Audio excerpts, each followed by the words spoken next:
Hey, what's up DIYers, Mike Boards with the Mike Boards channel. Thank you for watching. We're talking Chrysler Pacificas today, and in today's video, the proper and safe way on how to replace your recirculation actuator motor. Let's get started.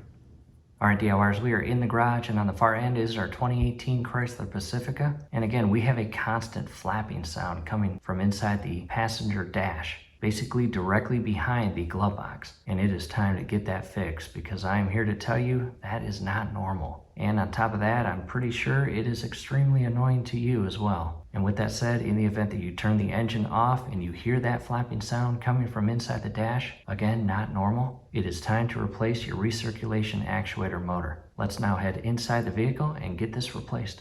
To the front passenger door, we're going to open it, and again, you can hear that sound. Hear it? And again, behind this glove box, if I open it up, we are going to remove this glove box altogether. There is a felt panel or cover or liner behind here that we need to remove. Then we can gain access to where that flap is and we can see it moving, and we are going to replace that motor. Can you hear that? Man.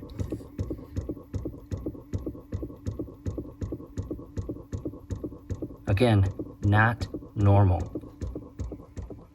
And taking a step back, and before I position the camera, it takes about 2 to 3 minutes for that flap to basically run out of power and stop. And you have little hooks inside here that we need to actually compress or pull this side of the glove box in. And as we pull it in, we are going to push this portion out or back so it doesn't block it from coming out. And it's easier said than done. And coming over here, again, here is a better view of the actual hook right back there. And again, by pushing this portion of the glove box carefully in, as well as pushing this back to give you clearance, you can pull the locking clip that basically hooks on the back portion of this panel out, and we can slide this glove box out. In addition, before we do that, we have this little part right here we are going to remove. I'll show you that here shortly. And when you remove it, don't just let it spring load and shoot back inside the van or compartment. You don't want to damage it. At this point, I've got the camera positioned in a way we are looking at the far right and lower / inner portion of the glove box if you're sitting inside the passenger seat. And again, the first thing we are going to do is carefully remove this little mechanism from the far right portion or side wall of the glove box and allow it to retract inside the compartment. And again, do this carefully and alleviate it from spring loading in an aggressive manner inside the compartment. You could damage that mechanism, or when it spring loads really fast back into the compartment, it could knot up or twist up, making it difficult to reinstall. So again, go slow, be careful. It does not actually have a long way to travel. So again, no need to allow it to spring load back and damage itself. However, coming inside the compartment, you can see the opposite end of this little mechanism that slides inside the actual cutout on the wall itself. And you don't need to do anything inside the compartment. All you'll have to do is grab it from the outside and shift it forward or down until the mechanism can be pulled out and again carefully retracted into the compartment. And what I'll do is I'll grab way up here, basically where this brass fitting is, that is right there. See it? And I'm trying not to get in your way, but I'm going to carefully shift that down and out as shown here. You can see the back of the housing. It's basically a triangle. And I'm going to ever so carefully allow it to slowly retract in. And there it is. I'll show you a close-up view. You can see it right inside there. So again, it doesn't have a long way to travel. From here, there's that cutout as you see right there. And the glove box itself is no longer held on with that slow closing or soft closing feature mechanism. It basically just falls as shown there. From here, we can carefully push in on these side panels and release these hooks from the inner panels on either side. And DIYers, we have found that this one over here, or the left side, is a friendly shift and removal. However, coming to the far right, this one is pretty stubborn and may test your patience. Most important thing to do is go slow and do not break or crack any portion of the sidewall of the glove box or the hook that latches on the back side or inner side of this panel. That would not be good. You would need a whole new glove box.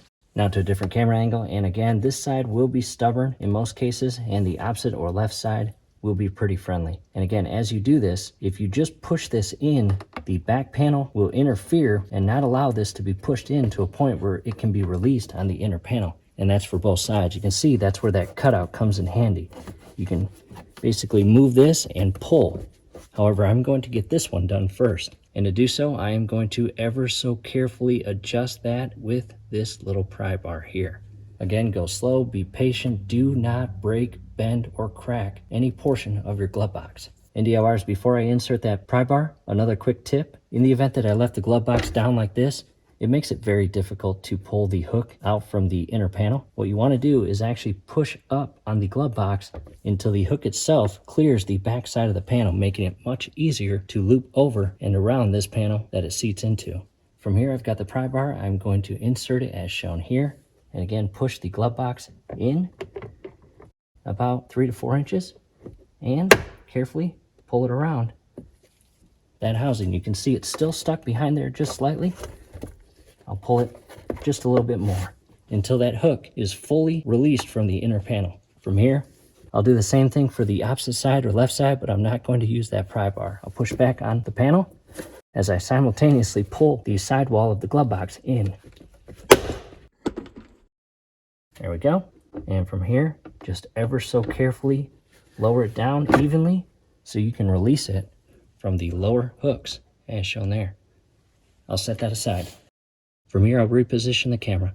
Camera is now positioned at a lower angle, and again, here's that felt liner or cover that we need to remove. And the only thing holding it in place on the bottom portion as shown here and here is one plastic securing clip or lock clip, and we will remove that without breaking it. And you've got one up top on either side we need to remove. And there's a right way to remove these clips, and there is a wrong way to remove them. If you do it the wrong way, you could do one of two things or both of those two things. Number one, rip the felt liner, and number two, break the actual clip. So to alleviate that, down below in the comment section as well as the description section is a link on where to purchase this little tool.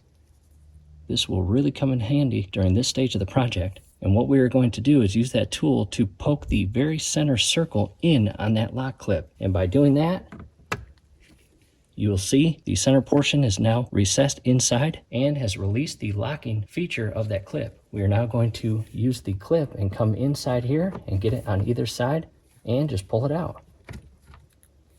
See how easy that was?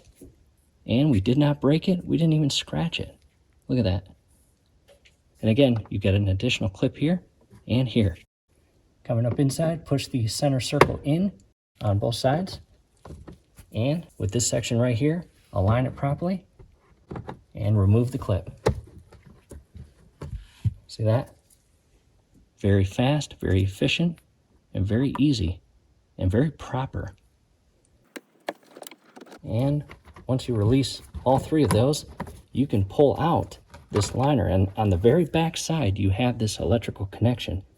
And by pushing in, I'll come closer, you can release the lock feature and pull this out. Check that out. And once we did that, it basically reactivated or energized the power to the actuator, and you can hear it flapping. And I'm now going to come inside and I want to show you that flap.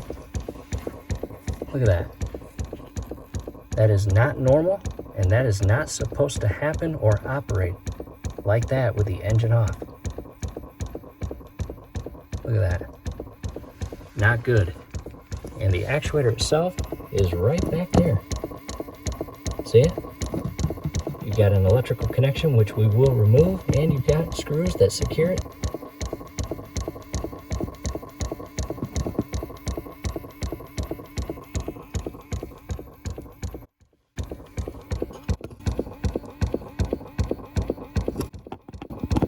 So all these weeks or all these months that you have been hearing that is what's going on behind or inside your dash, causing that flapping and clicking sound. Taking a step back to a different camera angle, I have added some additional light, which will hopefully clear the image up as we work through the project. And again, on the very far left portion of the cabin air filter housing is that actuator motor. And you may find it more beneficial to actually remove this cover to your filter housing. And to do so, you've got little clips on either side. Let me scroll in to show you. Again, this clip right here, just carefully open it up. And as you open it up, see that? You can simultaneously push out on the cover. Just like that. And you'll do that for both sides. And once you do that, there it is. And DIYers, you can see that our cabin air filter is begging for replacement. It is time to replace that. However, we will get to that in a different video. We are going to shift our attention over to the left side, where again, we are going to remove that actuator motor.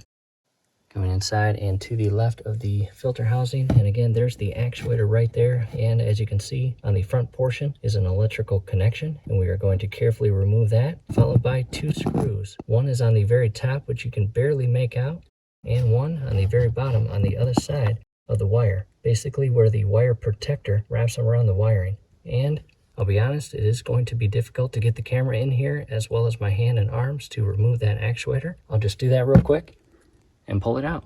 Finger progress, I have removed the electrical connection, and this is how it's going to be positioned inside, basically facing that way right there and into the actuator. And to release it on this side right there, you can see a little tab.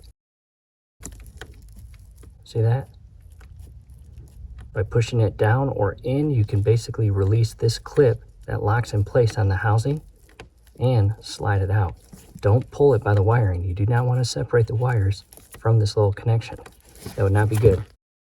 From here, there's the part again. And we've got 2 screws. We're going to carefully position a ratchet and socket back in there and remove both of those. Do your absolute best not to drop them. And DIYers, no easy way to do this. Just get your hand and arm in position with the ratchet and socket. And in our case, again, 2018 model, our screw heads are a 7/32 size. And this is the bottom screw, and it's shown right there.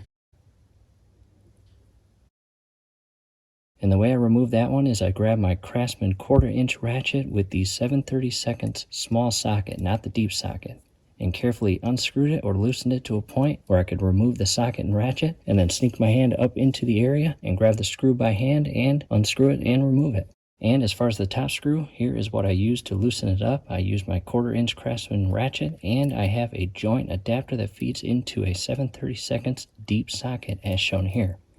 And this will test your patience to get inside there and position this little ratchet and joint style adapter in place so you can loosen up that top screw. And once it's loose, I then remove the deep socket from the joint adapter and installed it or connected it to a extension portion here. And I use my left hand without the ratchet to go inside here and position the socket onto the screw and carefully loosen it by turning it counterclockwise. And it is now loose to a point where I can get my hand back in there and remove it. And be very careful, do not drop this screw. And once you remove the screw, you can simultaneously pull the screw as well as the actuator out together, as shown here. There it is.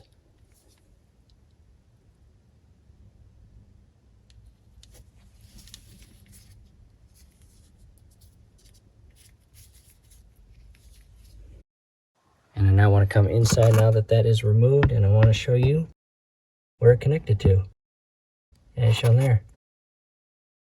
All right, DIYers, inside to the workstation. On the other side of the jet ski, you can see the workbench. And always busy here. We just removed a 951 DI direct injection engine from this 2003 GTX. Let's head to the workbench. Making our way around the jet ski and to the workbench, and here is the replacement part. There's the part number. And down below in the comments and description will be a link on where to purchase this. This is the OEM. Let's go and open it.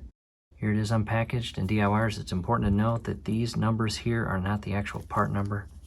And the replacement part should look like this. And the motor is inside this little circular cylinder shape portion of the part. Let's go back out to the vehicle and get this thing installed. And DIYers, before we install the new one in, a quick comparison between the old and new. And in the event that you get them mixed up, our OEM one has a little blue strip right there. That's the old one. Here's the new one. And this will be installed as shown in this position. And the little gear portion will be on the top, and the electrical connection will be facing out toward the passenger seat. And then the screws go in this hole, which is the top, and the bottom screw goes in there. And that hole right there will not have a screw in it. Now to an update coming inside. And there again is the actuator, and as you can see, I've got the top screw started as well as the bottom screw. I basically have them hand tight at this point. And DIYers, an extremely important thing to mention is as you shift this new actuator into place, that cream colored gear must align into the hole that it goes into. And in the event that the gear goes inside that hole, however, the screw holes are not lined up with the actual part, you need to take the part out and carefully rotate it until that gear falls directly in line with the inner slot. And at the same time, both your top and lower screw holes line up. Alright DIYers, hey, a quick break in the action, and what I just said I really want to emphasize. Again, when you insert that cream colored gear into the insert, you will want to do so in the manner where those screw holes that I showed you just a bit ago when we were comparing the old motor to the new motor. Again, the top left hole is for the top screw shown here, and the bottom right hole is for the lower screw. And back to the left side, that bottom left hole will not have a screw in it. So again, properly align that cream colored gear into the insert so that both of those screw holes line up. And one more thing I really want to emphasize or mention during this brief break in the action, do not attempt to move that cream colored gear. In other words, don't grab that cream colored gear with your hands or fingers and try to rotate it. And the reason for that is because you do not move that. It will break if you try to move it. So again, stay away from attempting to try to rotate that gear so it can align itself inside the insert, ultimately allowing your screw holes to align up. Again, don't do it. You may be tempted. You may even grab some pliers and try to move it. That would be horrible. Do not do that. That cream colored gear does not move. Do not attempt to move it or rotate it. From here, let's head back to the original video. From here, just carefully tighten the screws, again, without over tightening them. And you will notice our electrical connection is angled down, just like it was before.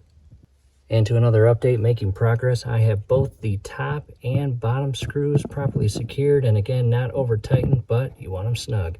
From here, we can grab that electrical connection and carefully feed it into the insert and push until it clicks and locks in place.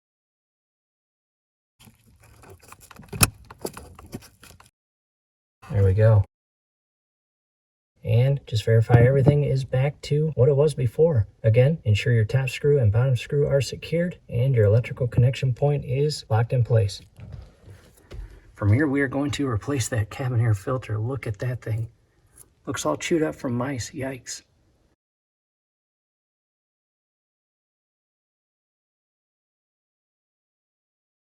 Followed by installing the cap. And make sure the words are upright. As you can see here, you can read filter access cover. And you've got the little locking tabs, which again will shift in place and click and lock.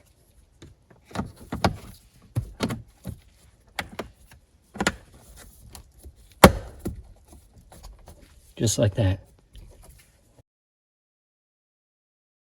From here, it's time to grab our felt liner and we can re-secure the electrical connection point on the back side as shown there. And these little lock clips, I'm going to pull the pin out from the back and set that aside. And I want to show you the back side as shown here. And all I'm going to do is carefully compress these portions or teeth of the clip into the hole.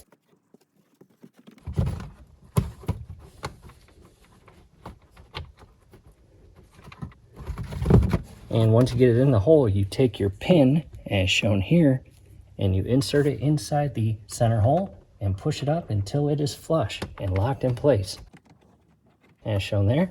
And I will do the exact same thing for the left hole. And I'll actually pull the felt down just a little bit so I can actually push the clip through, as you see right there, and feed it into the hole. And once it's in, again, grab your pin and push it up flush and lock that clip in place.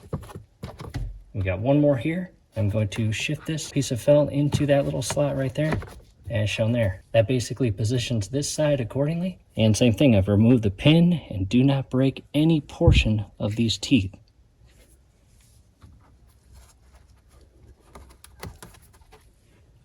Followed by the pin.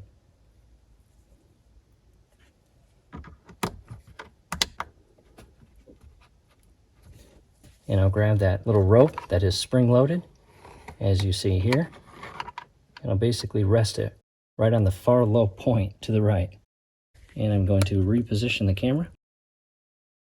And you've got 4 slots, 1 large one on the far left, 2 small ones in the dead center, and 1 large one on the far right. And make sure as you shift the glove box back in place, you align all those slots with the rounded hooks.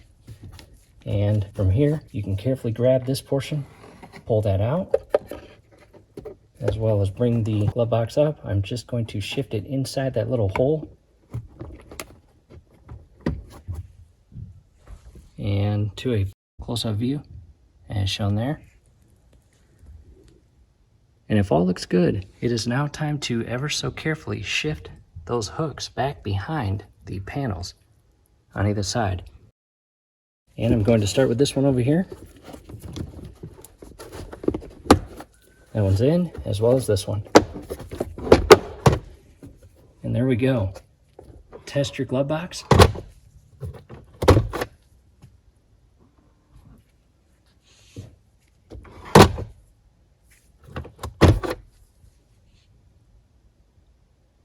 And there we go. And I'm going to move the camera over just a little bit. And DIYers, as you just saw, everything is resecured and electrical power is restored to the system, and there is no flapping or sounds coming from that internal vent. So DIYers, with that said, that fixed our problem. At this point, I am in the driver's seat. I am going to turn on the ignition. I do not have my foot on the brake pedal. And I want to basically show you the mileage. 63,717 is when we replaced ours.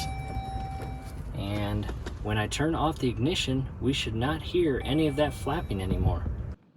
And at this point, I'm going to turn it off. And the system has properly shut down the right way and as designed.